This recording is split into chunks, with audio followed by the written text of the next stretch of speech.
सही साहब, तहकीकाती रिपोर्ट आने में भी 2 दिन बाकी हैं, मगर उससे पहले ही वज़ीर आला ने पुलिस अफसरान के खिलाफ एक्शन लिया है। क्या ऐसी मामला सामने आए हैं जिसकी वजह से सख्त एक्शन लिया गया और कहां तक ये रिपोर्ट तहकीकात पहुंची? जी शाहजेब साहब, आपने सही कहा कि जो रिपोर्ट थी वो आईजी ने जो जामिया रिपोर्ट मांगी थी वो 22 तारीख तक मांगी थी और उसका एडिशनल आईजी राव सरदार जो है उसके हेड थे। लेकिन जो कल मीटिंग हुई थी सेफ सिटी में तो वज़ीर आला ने कहा था मुझे इब्तदाई रिपोर्ट 24 घंटे में चाहिए और उसके लिए इजलास उन्होंने कल ही रखा था। लेकिन जब इजलास में एक नई चीज़ सामने आई तो उस पर वज़ीर आला को गुस्सा आया कि उसमें ये चीज़ सामने आई कि 13 तारीख की रात को एक वहाँ बहुत ज़्यादा लोग थे, हज़ारों की तादाद में लोग थे, क्योंकि मुहर्रम के एहतराम की वजह से जो PH है उन्होंने आतिशबाज़ी नहीं की तो लोगों ने अंदर जाने की कोशिश की। क्योंकि जो कोरोना है 10 बजे पार्क बंद हो जाते हैं तो लोगों ने वहाँ उसको दरवाज़े को तोड़ा, अंदर चले गए, हत्ता कि वो एरिया जहाँ पर मीनार पाकिस्तान नहीं जाने थे वहाँ गए और उन्होंने तशद्दुद का निशाना बनाया। 15 पे कॉल हुई, DSP और SHO आए और उन्होंने आके सारों लोगों का हजूम को बाहर निकाला। लेकिन इसी हजूम ने रात 2 बजे फिर हल्ला बोल दिया, वहाँ कैबन को आग लगाई जो लेडी कैबन थी और उसके बाद एक गार्ड जो सिक्योरिटी गार्ड उसमें तशद्दुद किया, उसकी मोटर बाइक को आग लगाई। ये मामला आला हुकाम तक पहुँचाया ही नहीं गया। तो उस वक्त वो जब उनके प्रीमियर जो इब्तदाई उनको रिपोर्ट दी थी उसमें जिन अफसरान को उन्होंने ज़िम्मेदार करार दिया था उनको फौरी तौर पर उन्होंने उतार दिया और उन्होंने उनकी सिर्फ वजह ये बताई कि उन्होंने कहा जी आप लोगों ने एक तो 13 तारीख का वाक़या हमें बताया नहीं, ऊपर जब 13 को ऐसा वाक़या हुआ और अगले दिन हज़ारों लोग फिर आने थे 14 अगस्त को, तो कोई सिक्योरिटी प्लान तरतीब नहीं दिया, कोई वहाँ लोग अंदर नहीं थे, कोई पुलिस एहलकार अंदर नहीं थे। अगर वहाँ पुलिस एहलकार 100 भी अंदर होते ना यूनिफॉर्म में तो कुछ नहीं होना था। तो उसकी वजह यह है कि आप देखें जो दूसरा वाक़या वहाँ हुआ और जब वो लड़की लाठी लेकर सबके पीछे भागी तो किसी ने कहा पुलिस वाला आया है, पुलिस आ गई है। एक कांस्टेबल यूनिफॉर्म में और 150 लड़का वहाँ से भाग गया। तो इसमें तो क्योंकि ये वाक़या प्रेमिसेस में हुआ तो इसमें पुलिस की बड़ी जिम्मेदारी बनती है, पुलिस की नाकामी है। और मैंने तो पहली बार देखा है कि किसी हाई ऑफिशल्स को इन्होंने हटाया ओहदों से और उनको मुअत्तल करने का फ़ैसला किया है। वरना तो ये जो होते हैं ना पुलिस में चंद परिंद जिन्हें कहते हैं ASI, सब इंस्पेक्टर, इनको हटा दिया जाता है।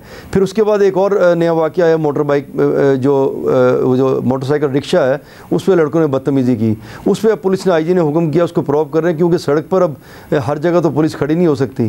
तो लेकिन जो वाक़या ग्रेटर इकबाल पार्क है वो एक प्रेमिसेस में है, तो प्रेमिसेस में इनको सिक्योरिटी प्लान देना चाहिए। देखें जैसे इन्होंने सिक्योरिटी प्लान आशूरा पे दिया, सिक्योरिटी प्लान किसी जलसे पे होता है, इसी तरह इन्हें चाहिए था कि ये 14 अगस्त है और 13 तारीख की रात को एक बड़ा वाक़या ग्रेटर इकबाल पार्क में हो चुका है। तो इन्होंने उस वाक़े को तनाजुर में रखते हुए अगले दिन भी कोई सद्जवाब नहीं किया।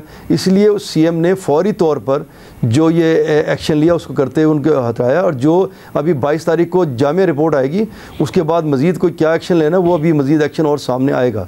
बहुत शुक्रिया अंसारी साहब, इस हवाले से तफसीलात बता रहे थे। हमें अपने रवैयों पर गौर करने की ज़रूरत है।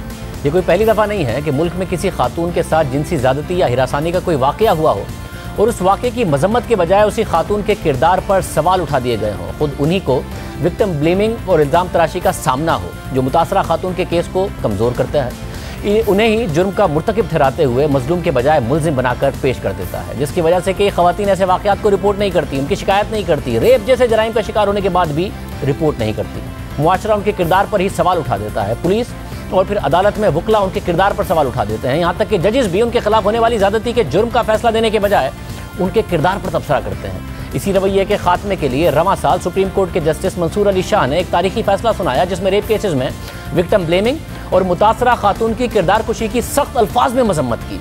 जस्टिस मंसूर अली शाह ने अपने तारीखी फैसले में लिखा कि ज्यादती के केसेस की तफ्तीश करते वक्त खातून का किरदार ज़ेरे बहस नहीं आना चाहिए। उन्होंने वाज़ेह किया कि बेशक मुतासरा खातून के किसी शख्स से माजी में जिनसी ताल्लुकात रहे हों, ये बात अहम नहीं है। अहम बात यह है कि क्या मुल्जिम ने मुतासरा खातून से रेप किया या नहीं। अगर मुतासरा खातून पहले ही अपनी वर्जिनिटी खो चुकी हो तो इसके बावजूद किसी शख्स को यह इख्तियार नहीं है कि वो उसे जिनसी ज़्यादती का निशाना बनाए। रेप केस के क्रिमिनल ट्रायल में मुल्जिम का ट्रायल होना चाहिए, ना कि मुतासरा खातून का ट्रायल किया जाए। जिसमें मंसूर अली शाह ने लिखा कि अब अदालतों को मुतासरा खवातीन के लिए सेक्स की आदी या फिर कमज़ोर किरदार की औरत और नॉन वर्जिन जैसे नामुनासिब लफ्ज़ों का चुनाव भी ख़त्म कर देना चाहिए। ये अल्फाज उन खवातीन के लिए भी इस्तेमाल नहीं किए जाने चाहिए जो खुद से ज़्यादती साबित न कर सकें। फैसले में इस बात पर भी रोशनी डाली गई है कि ज़्यादती की शिकायत लेकर जब कोई खातून पुलिस के पास आती है तो पुलिस पहले से उसके किरदार के मुतालिक सवालात पूछना शुरू कर देती है, जो कि गैर कानूनी और गैर आईनी अमल है। जस्टिस मंसूर अली शाह ने अपने फैसले में मुआशरे में मौजूद सोच और रवैयों को तब्दील करने पर जोर दिया था। उम्मीद है हमारे मुआशरे के ये रवैये बदलेंगे जो हर एक वाक़े के साथ मज़ीद बेनकाब हो रहे हैं।